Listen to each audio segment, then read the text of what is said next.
E o Sansão é o clássico em que o São Paulo alcançou seu melhor desempenho nesse período.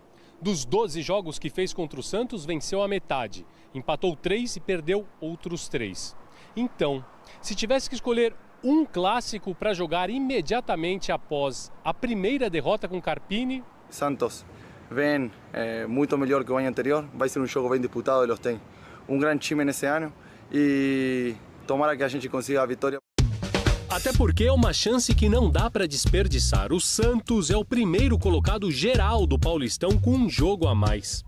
Então, se o São Paulo do Caleri vencer o rival hoje à noite, cola na liderança. Tomara que a vitória salga nessa quarta em casa e que a vitória llene os olhos de todo mundo, porque a gente precisa ganhar e voltar a jogar bem. E de quebra pode ajudar a aumentar a coleção também. O que você vai apostar? Uma outra camiseta, vai. Uma outra camiseta pra galeria aí. O torcedor todo ficou sabendo, né, Luiz, no Carnaval, que São Paulo perdeu a invencibilidade. Eu sei que você estava lá na folia, mas está sabendo que perdeu a invencibilidade. Ainda assim, o torcedor, pelo visto, está muito feliz. Inclusive, aliás. O argentino da Ponte que fez o golaço foi comemorar depois que a namorada tomou na cerveja no botequim lá em Campinas. Foi muito legal a comemoração dele, Carnaval. obviamente, porque foi o primeiro gol dele. Carnaval, tá certo, tem que comemorar. Do pós ele sabe tudo também. Também. Mas, assim, vai ser um jogo bem duro, porque, como o próprio Caleri destacou, é um Santos diferente do Santos do ano passado. Por mais que o Santos do ano passado tenha vencido jogos importantes também, em meio àquela crise e em meio à queda, só para a gente citar, Flamengo e Palmeiras foram duas partidas em que o Santos de virada conseguiu pontos importantes para chegar até a reta final do Campeonato Brasileiro. Ainda acho que a derrota para a Ponte no final de semana do Carnaval seja um grande incômodo para o São Paulo no jogo de hoje. Acho que o grande incômodo vai ser, sim, a ausência do Wellington Rato. O Alisson volta, fica à disposição.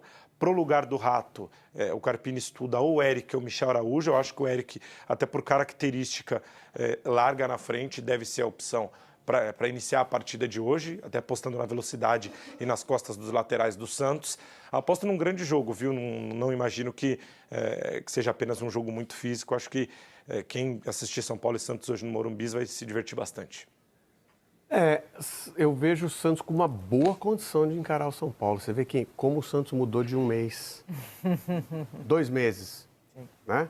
2 meses, porque mudou a diretoria, entrou uma diretoria que conhece de futebol. Que poderia estar com o técnico do São Paulo? Poderia, o Carpini escolheu. Isso é até interessante também para o duelo, né? Uhum. O Carpini claramente escolheu.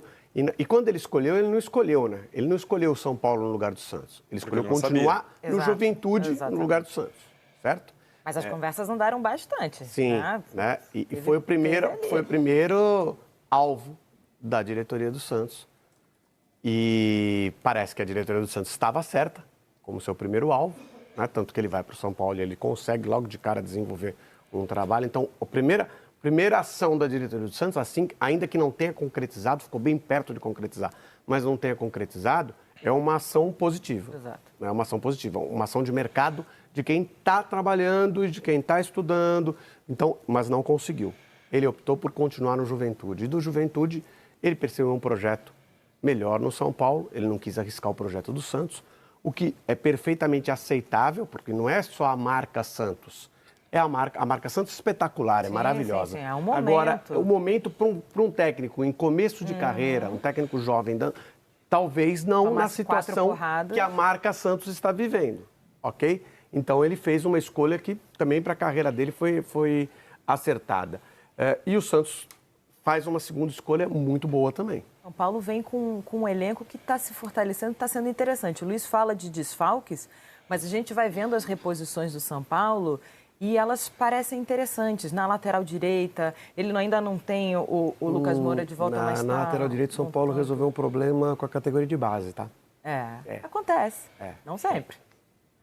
Não, acontece, tem que tentar. Tem que tentar. Não se sabe se resolveu. Tentou na esquerda, deu certo com o Wellington, mas o Patrick Lanza, que é um jogador que foi convocado pela seleção sub-23 durante muito tempo, estava no processo do pré-olímpico, mas acabou não se firmando na seleção, por mais que tenha se destacado bem na seleção nesse período de preparação do pré-olímpico, mas ainda não se firmou no profissional, tem muita dificuldade no profissional, mas o Wellington, que também é da base, é o titular desde a saída do Reinaldo, é o dono absoluto da posição, teve a disputa com o Caio Paulista, obviamente o Caio foi para o Palmeiras, mas o São Paulo historicamente é um clube que se desenvolve muito em cima da categoria de base. Sobre isso, vamos dar uma olhadinha também na provável escalação do São Paulo para a gente entender como é que vai ser esse confronto logo mais?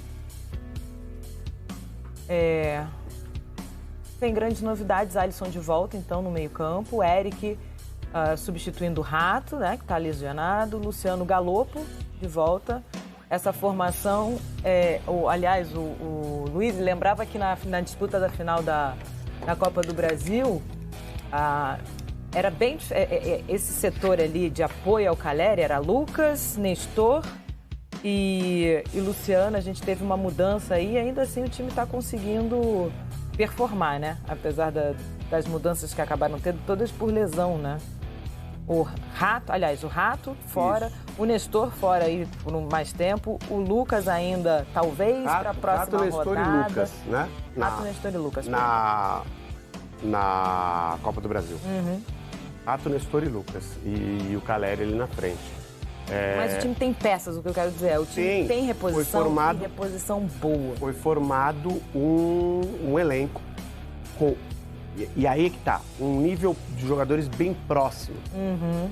Sai um jogador titular, entra um jogador reserva, às vezes muda um pouco a característica, mas o nível de jogo é mantido. E assim, isso é muito importante para uma temporada longa. Para uma temporada em que o São Paulo volta à Libertadores. Uhum. Né? Então, não é um principal candidato para a Libertadores, acho que tem outros times acima do São Paulo, mas o São Paulo pode fazer frente a esses times acima, como faz frente ao Palmeiras. Sempre faz e fez novamente. Né? Então, é uma equipe que tem potencial para a disputa aí do Campeonato Paulista, tem um elenco grande, numeroso, para não ter problemas ao longo da temporada. Exato, e até durante o Clássico, né, o Carpini vai olhar para o banco, Luiz, e vai ter ali Ferreirinha para o segundo tempo, o Bobadilha, Luiz Gustavo, tem boas peças para fazer as reposições, ainda que você estava falando, né, o Santos vai tentar dar uma cansada ali com essa formação, mas o São Paulo vai ter boas peças para repor como tem tido. E peças que vivem momentos importantes no São Paulo, né? O Galopo teve praticamente a temporada sacrificada no ano passado por conta de uma lesão e mesmo assim terminou como artilheiro do Campeonato Paulista e do São Paulo. Volta agora com uma confiança grande, principalmente em jogos grandes, ajudando a construção do time, fazendo gols, é o cara da bola parada, é o cara do pênalti, está tentando fazer um gol de falta há muito tempo e pode surgir como oportunidade no segundo tempo. O Luiz Gustavo é uma liderança do São Paulo, decidiu o clássico já contra o Corinthians naquele momento complicado que o Corinthians vivia em Itaquera. E é um jogador que também é uma liderança. Ferreirinha te dá a possibilidade de velocidade de duelo de 1 contra 1, assim como o Santos pode usar essa parte de cansar o adversário. O Ferreirinha pode entrar no segundo tempo e ser uma válvula de escape para não deixar o Santos tão solto. Então são possibilidades muito boas que o Carpini tem, mesmo com esse grande número de desfalques, né? O Rames não joga mais, pediu a rescisão de contrato, segue treinando no São Paulo, mas não é mais uma opção. O Lucas ainda está retornando de lesão, não pode iniciar a partida de hoje contra o Santos. Então vai ser, por isso que eu falo e repito, vai ser um duelo muito interessante, por mais que algumas ausências deixem o nível técnico um pouco abaixo do esperado. E veja que o São Paulo, as contratações do São Paulo, são contratações, a princípio, de jogadores que você olha, são jogadores reservas. Tá? Então, o Badilha, mesmo o Luiz Gustavo acho que tem potencial histórico, experiência para ser titular. Eric, são jogadores que você fala assim, esses jogadores podem brigar por posição. Ferreirinha, mas não vão chegar entrando no time de São Paulo. Uhum. Só que isso é importante, quando você já tem uma base e você coloca jogadores para formar o elenco, esses jogadores têm condição de disputa, eles pressionam o titular, eles estão prontos para a ausência do titular, eles podem vir a ser jogadores titulares. Então, a montagem de elenco, o fortalecimento do elenco do São Paulo para essa temporada foi muito importante. Valoriza o grupo, né? Essa disputa.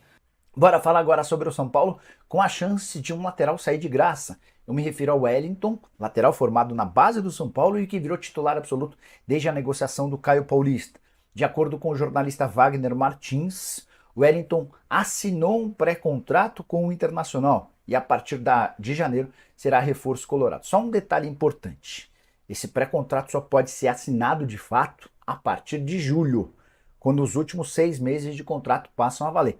Acho que o que o Wagner Martins quis dizer é que já existe um acordo entre o Wellington e entre o São Paulo, entre o Wellington e o Internacional, para que ele possa assinar a partir de julho esse pré-contrato e para que ele se torne reforço colorado a partir de 1º de janeiro. Jogador que conta com o aval do Eduardo Cudê, o Internacional ofereceu uma grana bem superior à do São Paulo. O Tricolor já fez uma primeira proposta recusada e ainda não há uma contraproposta ou uma segunda oferta. O São Paulo não vê a possibilidade de o Wellington ir para o Internacional como fechado e segue insistindo em sua contratação. Lateral esquerdo de só 22 anos de idade, que em outros momentos já havia sido estudado ou consultado por Corinthians e Flamengo. Só para completar, a temporada atual do Wellington de 7 jogos, nenhum gol e nenhuma assistência, se tornou profissional desde 2020. E um grande jogo, né, Elton? Um momento interessante das duas equipes, o Santos numa reformulação muito maior. Que vai sair desse jogo, afinal, Elton? É um jogo interessante porque são duas campanhas parecidas. A gente vê o mesmo número de jogos, mas o São Paulo tem um jogo a menos no Paulista porque jogou a Supercopa. Mas são campanhas parecidas e dentro do que os times procuram para a temporada, né? O Santos está se reforçando, visando a Série B, e o São Paulo tem a Libertadores. São competições totalmente diferentes. São, de qualquer aspecto, né? Há uma diferença muito grande. Mas no Campeonato Paulista e no Clássico, isso se iguala bastante. Se o Santos vencer o São Paulo, talvez a gente imagine que o time está no caminho certo para disputar uma Série B, porque já jogar 2 clássicos e vencer é realmente um caminho ideal. O São Paulo vencer o Santos, além de ser um clássico, é mais um jogo para o Thiago Carpini provar que também está preparado para grandes jogos. Então, acaba sendo importante para os dois. O Santos do Carille tem uma característica já bem definida, né? Tem uma média mais ou menos de 49% de posse de bola. É o estilo Carille, né? Um time que joga com um bloco baixo, tenta sair em contra-ataque, rouba muito mais a bola no campo de defesa do que no campo ofensivo. Então, um time que é preparado para dar o bote na sua defesa e sair em velocidade. O São Paulo já tenta construir um pouco mais, né? Herança até do Dorival. É um time que joga um pouco com um bloco um pouco mais alto, espaça mais o lado esquerdo com o Wellington. É um time que tem características diferentes, o que deixa o jogo bem interessante, né? Eu acho que a gente vai ver um desafio legal, tanto para o São Paulo quanto para o Santos. Os dois times precisam dessa afirmação, né, ainda. Agora, o pai Edu aqui está recebendo a mensagem: sairá feliz o técnico que começa com a letra C, depois A, depois R. Sairá mais feliz do Morumbi. Ou Carpini ou Carille. Pai Edu, hein? Que impostor. Bom, tem a questão também da... Vamos